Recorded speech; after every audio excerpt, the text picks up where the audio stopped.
Okay, we back. We gonna still hit relationships, but we gonna go in another direction too, because we know what relationships are. We still got. Let me introduce my partner over here, named Grady Sanders, Elder Grady Sanders. He's my formidable foe sometimes. Yes, but sir. He go Yes, back sir. and forth, and we gonna start off, and it might get a little lengthy. I'm trying to, because we gonna deal with self today. Because self is almost the opposite, but we don't understand self. I don't think we understand self like we say we understand self, because we hear people say self-esteem. We hear people say self improvement, and they're going on a self something. But we need to know what that means, and we want to know. We always have to go back to Scripture. When Scripture, Jesus said, "Unless a man die to self, he cannot be my disciple." What does that mean? We're going to try to discuss what that means. But first, relationship encompasses connection, commitment between individuals and God. So relationships.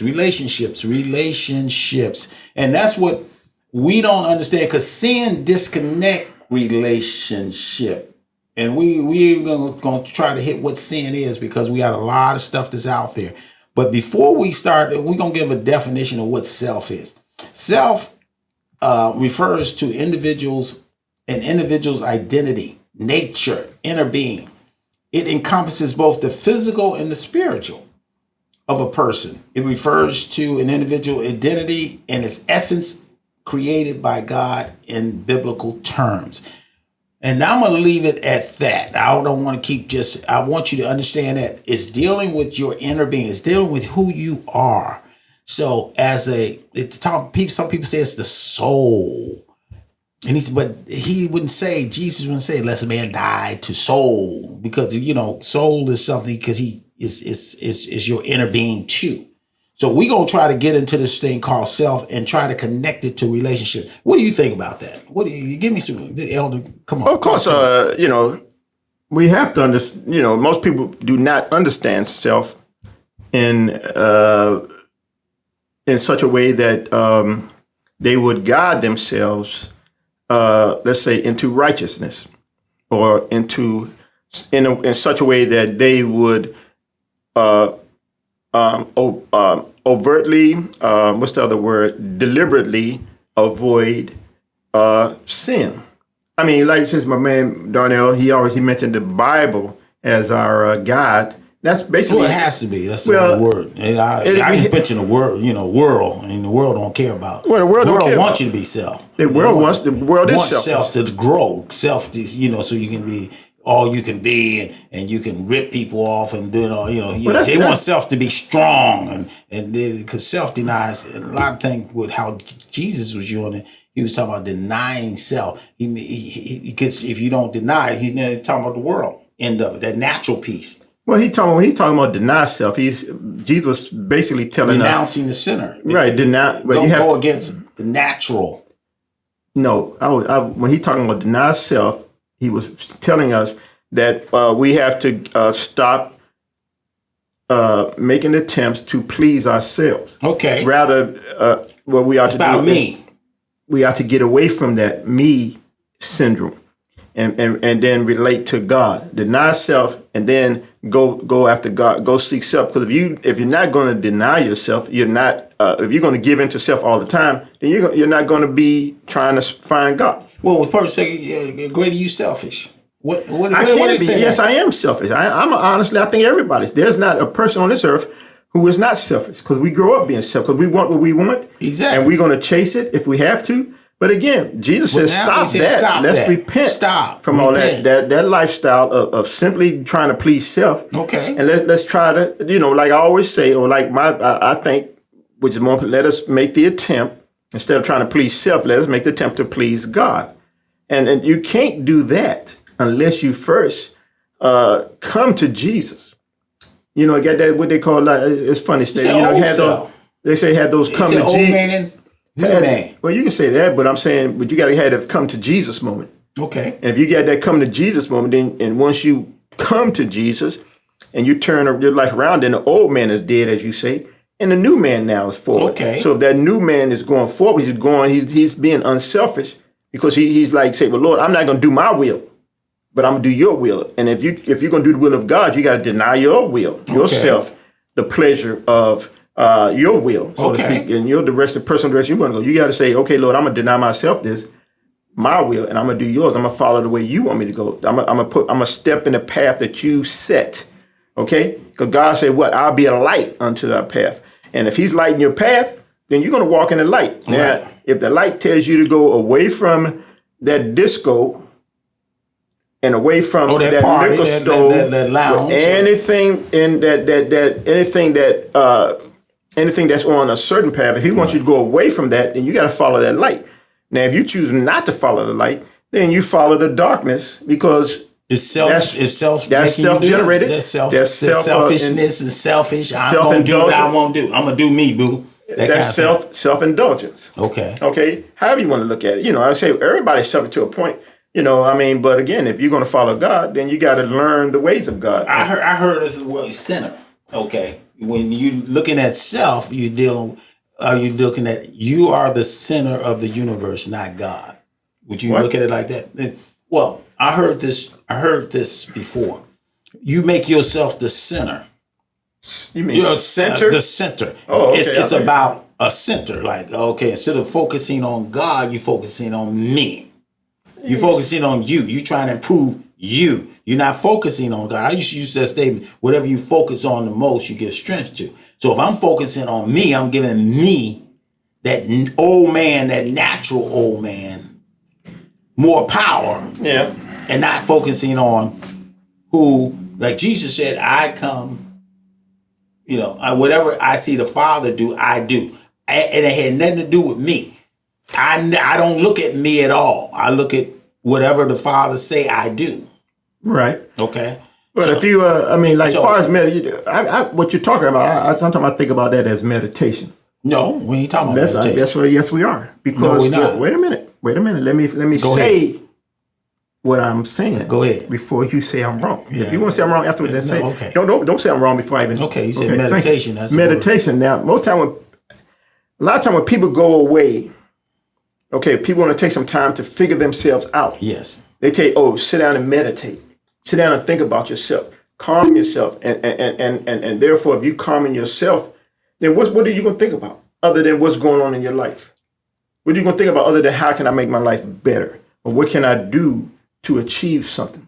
That's self, try to be that self-improvement you mentioned, that self-improvement you mentioned a minute ago.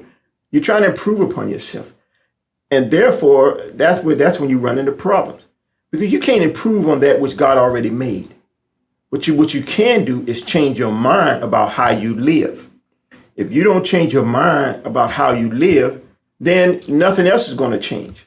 I don't know who came up with this statement, but it said if you reframe your world, you can change your life. Okay, so you got to do Go. Now say that again. If you reframe your world. If you reframe your world, What world? you can change your life. Well, That was a world term, right? That was a worldly. Well, whoever came saying. up with it, I wouldn't necessarily equip. You can equip it to a worldly saying. You see somebody. Of course, somebody worldly may have said it. Somebody spiritual may have said it. I don't know who came up with that idea or with that phrase. But the point is, if we understand what it's asking us to do, if your world consists of drinking, smoking, fornication, adultery, Lying, all those things, Okay. and that's your world. Okay, now you see your world. You're looking at your world, Right. and there's a frame around that, and you living in that world. So now let's say what would change that way you look Right. at that world is to change the frame, change what you see. And if you see, and that's what I'm talking about, meditation.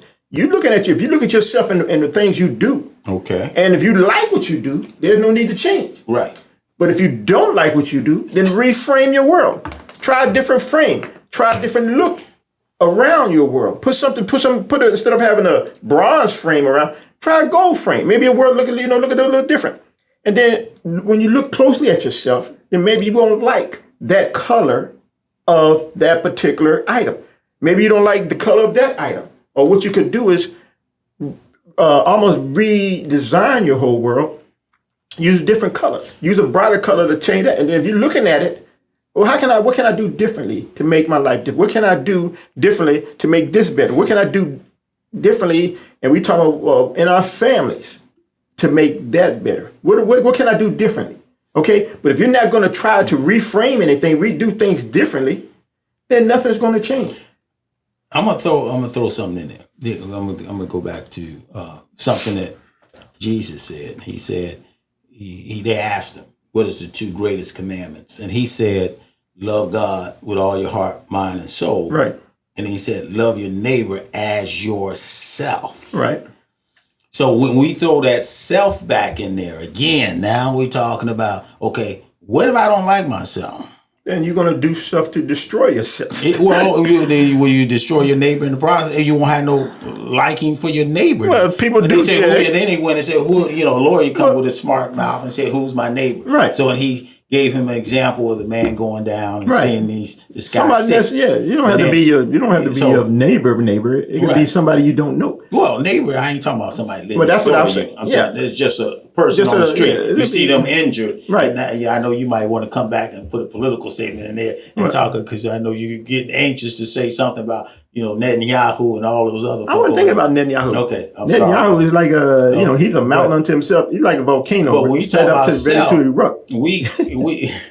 We have a tendency to look at self and then you don't like your neighbor, or you say love your neighbor as yourself. You said all the laws are contingent on those two principles. Then what would you say then? That if you don't like your neighbor, do you like yourself? Do you like yourself? Right. If you hate yourself, you're gonna hate everybody else. Okay. That's the problem with us. We think we're perfect, and nobody's like us, and then we can actually hate people because they're not perfect. But then if we really turn the light on ourselves, we see we're not perfect either. Well, that's the thing. We don't turn our light on ourselves. We let other people look and say, I look at Grady, I say Grady is this and that and the other. And then but I don't see that Darnell might have those same traits. Right. Because you don't look at it. Because we don't like to look at ourselves, because like you said, we think we're perfect. Right. And nobody, I'm not doing that. I say, yes, you is.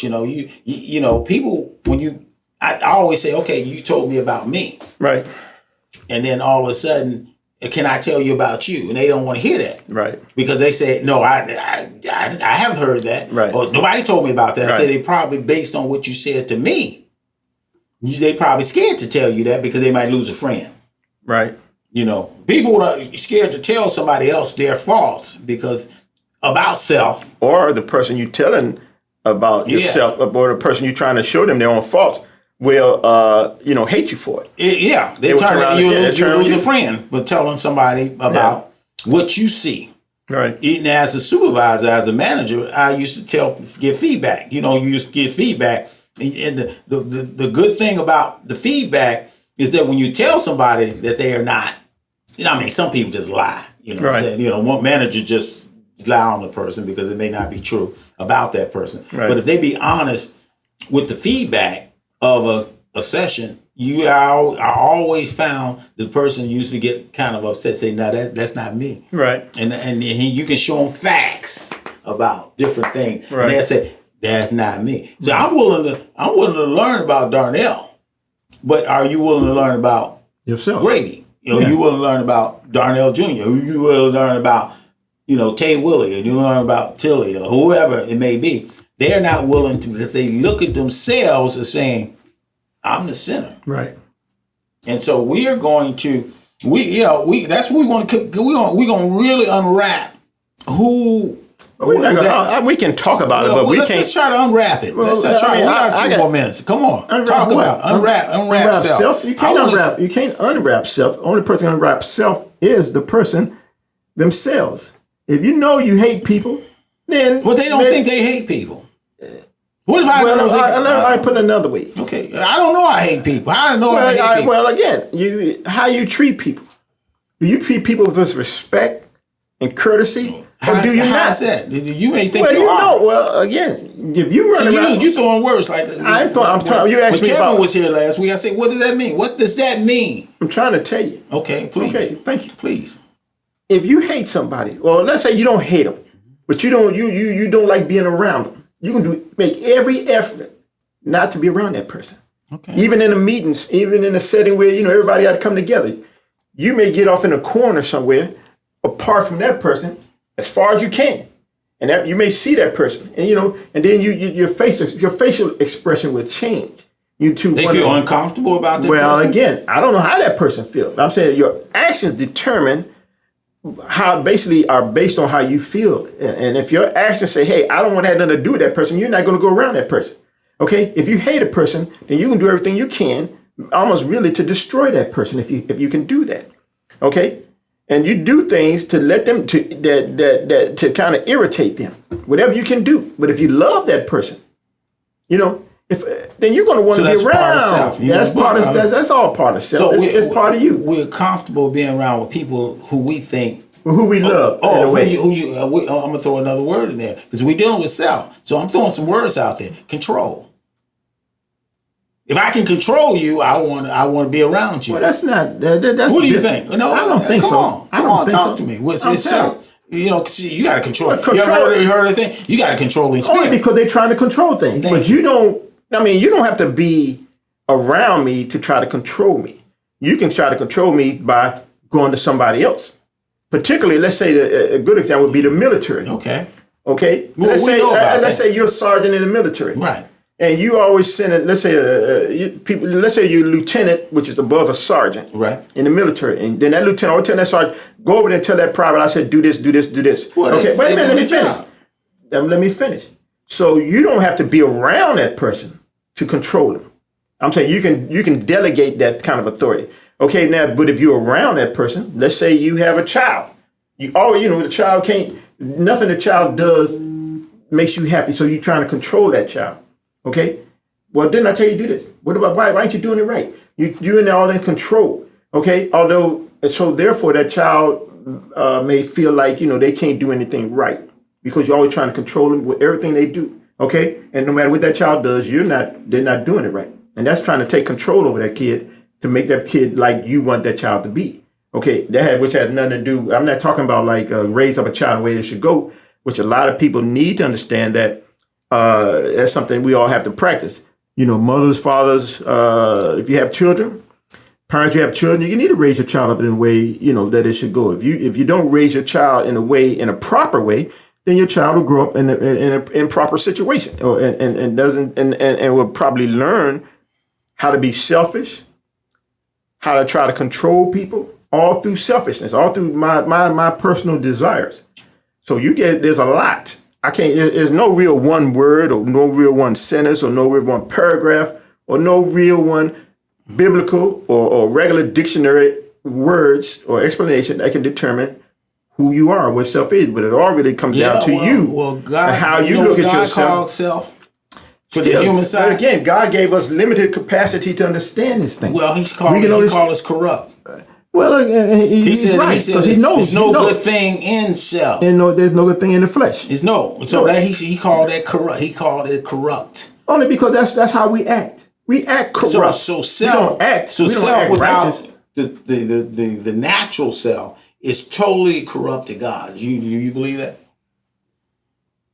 I'm not sure what you're saying. No. In other words, the natural self, you got a self, you got a spiritual. Remember I said you got two sides, the natural and the spiritual side of a person. Right. Okay. So he's saying the natural man, that's why we was talking about Romans 6, when he was trying to explain, I told you he was trying to explain to one of these preachers about that we didn't understand. That's why he wrote Romans 6. He understood that the natural man is totally corrupt to God. He's totally corrupt. No, God said that we're his enemy like that. Yes, right. We became an enemy of God. Right, because we refuse. We refuse to do what he said. Right, and so that's self. That's self. Yeah. And that's what he said. The less a man died to self, he can no longer he can never be my disciple. Right. And so that's what I was gonna, when we hit this term, people always talk about self, and we use it in the world on self-esteem. You don't have no self-esteem, or you don't have no, you're selfish. You don't think about the next person. You only think about me. Those are negative. Those are all negative assertions. But the positives about self is always on the spiritual side. Right. You can have positive self-esteem, Okay, you can How would positively. okay, go. You can have positive self-esteem, you know, How- but that doesn't take away from your being selfish. Okay, you can be just as well. You can have selfishness and still try to help people.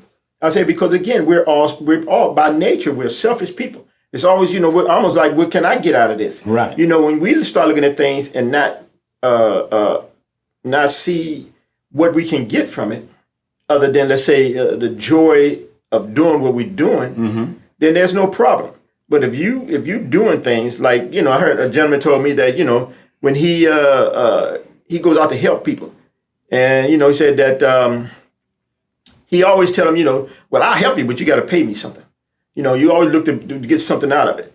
If that's the only reason why you help people, then I guess that you can say that's your reward. Right. But if you help people out of the goodness of your heart, like the Good Samaritan paid for that guy to be who was on laying in the road hurt, he paid for the guy to see a physician and paid him to be housed. And he said, but if there are any other bills that he may incur, I'll take care of it.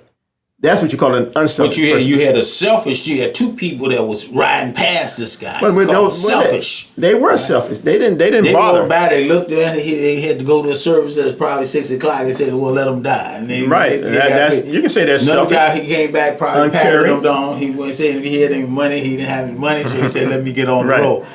Uncaring. That's uncaring. Right. So today we finding a lot of. He said, I think Apostle Paul said, at the end times. People be lovers of themselves more than lovers of God. More than lovers of God. Well, Do you think we there? That you think we here today? Because I all we think about is me. I think about how I can take care of Darnell. Right. That's right. I don't help somebody? I said we all selfish. We're all selfish to some extent. Well, that's a negative. That's a negative. That's not negative. It's called It's just what it is. You can be self-preservation. Well, let's take that guy the Good Samaritan. Okay. He was probably on his way somewhere. Okay, let's say we don't know where. It don't really say, but to make some more money. But to make some more money for his business, if he had, or for his family. Yes. And so selfishly, he had to go about doing this because this is sometimes selfish acts. Right. Mean we have to do things to help others. Right. Okay. So he was probably selfishly going somewhere knowing he had to get there and do this thing and get done. But he did act unselfishly by doing the good that he did. So we all are selfish in a lot of ways. But he wasn't him. I'm trying to say I'm trying to say he was selfish in that he was ensuring his own success. That's what I mean. He's trying to ensure. So when you go about and you got a business, you want to ensure that business makes it. Then you're going to act selfishly to ensure that things get done. And then in a way, you're going to selfishly control things to make sure things are done right. Okay? And so therefore, again, that's another selfish act. And then all in the course of, in a way, if your business is such that, or whatever you're doing is such that you're being selfish, let's say you want to establish a shelter for homeless people. All right. You got to go around, doing everything you can, acting selfishly in a way to get everything that you need to yourself, to gather it together. And that's what I mean by selfishness. You're doing everything you can, working selfishly, okay, to get these things done in order for those doors to open for that person. And then your selfishness paid off, so to speak. And I'm speaking in kind of a general term. And then your selfishness paid off, so the doors are open, and the doors are open then for those homeless people to come in. Is it thinking too highly of your own personal situation? Because you talking about humbleness? You talking about being humble? Well, I'm gonna go back to what Apostle Paul the way he wrote. He said, "By for the grace of God," he said, "By the gifts given to me, I say to everyone that you not think too highly of yourself." Right. Then you ought to think, but think sober discernment as God has distributed to each one of you a measure of. He's talking about a measure of faith. Yeah, Romans 12:3. Yeah, Romans 12:3. And he said that because that's, I think, the selfish. We trying to get a good definition for our audience to make sure they understand. Because some of us think too highly of themselves. Well, of course. You know, I think there's nothing wrong. I mean, honestly, what I'm finding out, it don't matter. That's like a pride, almost a pride thing. Of course, that's pride when you get, You say, I'm better than Grady, right? And the question is, you got to bow to my ring, you know, right? You know, and we see that. We can see that too. Particularly if you look at, let's take royalty for instance, right? And, they, because of their positions, I ain't got no. It's all respect to the King and Queen of England, whatever the case may be. But because of their position, a lot of times people around them would make other people bow down to them because of their position. Right. And then even they don't. And some people you don't have to make them do it all. They just do it out of a sense of them being, let's say, lesser. You know what I'm saying? About them being lesser than those people. Okay, and then you got people like the President of the United States. Because you think he's selfish? I think he's the epitome sometime of selfishness, of grandioseness, or self piousness, thinking that he's better than others. I mean, I listened to him one day. Is that a personal opinion, or is it? That is, I think this is what he portrays. I mean, if you're going to portray, let's take a. Give me an example. An example. I mean, of let's take Jesus for an example. Okay. Jesus would humble himself before people. He wouldn't go. He said, "Look, I didn't come here for you to serve me. I came here to serve you." And so he said, "Let me wash your feet." He was the epitome of a servant. But yet, look at his position. He was God, in the flesh. But yet, you take. Isn't that mostly all leaders? Did you that's what I'm trying to say. I know you use Trump, but what about Obama or say Biden? You think they would? Well, again, I never seen Biden or Obama or Clinton or any other president put themselves out there as being a genius. Okay, I know everything. There's nothing I don't know. So is that pride? I get whatever you're going to contribute that to, but a selfish pride, And it's funny, my man. He asked me, "How do I know?" I say it based on what the things he has said, based on things he has done. And therefore, if you want to see a prideful person, then you don't have too far to look. I mean, if you listen to him, he says, "I'm gonna tell you what." I'll listen to my man one day. He said they gathered together. Let's say, what did he say? 71, 5 minutes. He said he got together 71 people who knew something about something. Okay, and he was including himself in that 71. He said, now 69 of them were wrong.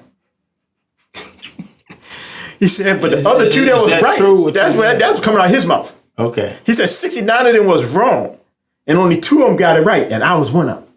But everybody else was wrong. Okay, but he was. You don't think he can see himself? And Trump couldn't see himself if the mirror was in front of his face, two inches away. He wouldn't know his. He wouldn't see it. He wouldn't see himself. Okay. Well, because if he did, he probably thought it was somebody else. That's why he acts the way he do. You don't know. He can't see himself. He doesn't realize he's wrong. He thinks he's right all the time. When a person, what did Bob say? I mean, what does the people say about a wise man? We should self-examine ourselves to make sure. Of course we should. The Bible tells you that. Okay. Examine yourself. Okay. See whether or not you. We got about 3 minutes now, right. So go ahead. We say examine thyself. See whether or not you in the faith. Right. Yeah, that's what we got to do. So we go back to that same self. Self is very important. We should deny ourselves and think.